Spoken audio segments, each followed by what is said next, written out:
Alors, on va voir maintenant les pourcentages que vous allez voir donc, dans le chapitre de la proportionnalité. Euh, quand vous faites un pourcentage, il faut toujours trouver dans votre exercice ce que représente le 100%. Là, par exemple, regardez, je vous parle, j'ai une classe dans laquelle il y a 30 élèves.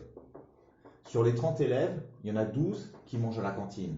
Et je demande quel est le pourcentage de personnes, d'élèves, pardon, qui sont demi-pensionnaires. Bah, toujours, il faut trouver le 100%. Il y a combien d'élèves dans la classe? Il y en a 30.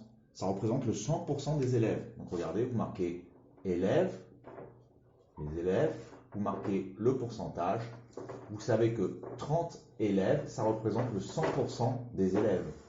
En tout, j'en ai 30 des élèves. Ça représente le 100%.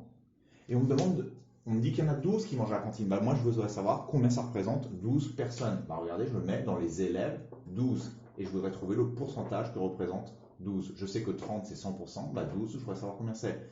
Bon, bah, on voit, on a une proportionnalité. On a 1, 2, 3, 4 cases. On fait la règle de 3. On fait 12 fois 100, on multiplie la diagonale, 12 fois 100. Et après, on va diviser le résultat par 30. Si vous faites ça, ça va vous donner 40 si vous prenez votre calculatrice. Donc, il y a le 12 représente 40%. Il y a 40% des élèves qui sont demi-pensionnaires, qui mangent à la cantine. Regardons l'exemple numéro 2. Cette fois-ci, j'ai Michel qui gagne 1500 euros. Voilà, ça c'est son salaire actuel, 1500 euros. Il va être augmenté de 102 euros. On va lui donner 102 euros à partir du mois prochain. On voudrait savoir quel est son pourcentage d'augmentation. On l'a augmenté de 102 euros, mais on voudrait savoir combien représente ce 102 euros en pourcentage. Donc toujours, il faut trouver le 100%. Bah, le 100%, c'est le salaire qu'il a. Il gagne en tout 1500 euros. C'est le 100% de son salaire.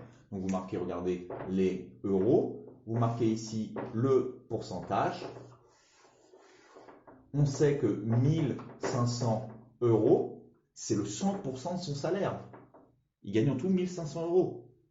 Et on va lui rajouter 102 euros. Bah, regardons 102 euros, ce que ça représente comme augmentation, comme pourcentage dans son salaire. Pardon. Donc on a 4 cases. Donc comme d'habitude, enfin comme on vient de voir, on fait la règle de 3, on multiplie la diagonale. 102 fois 100 divisé par 1500. Si vous prenez votre calculatrice, ça va vous donner 6,8.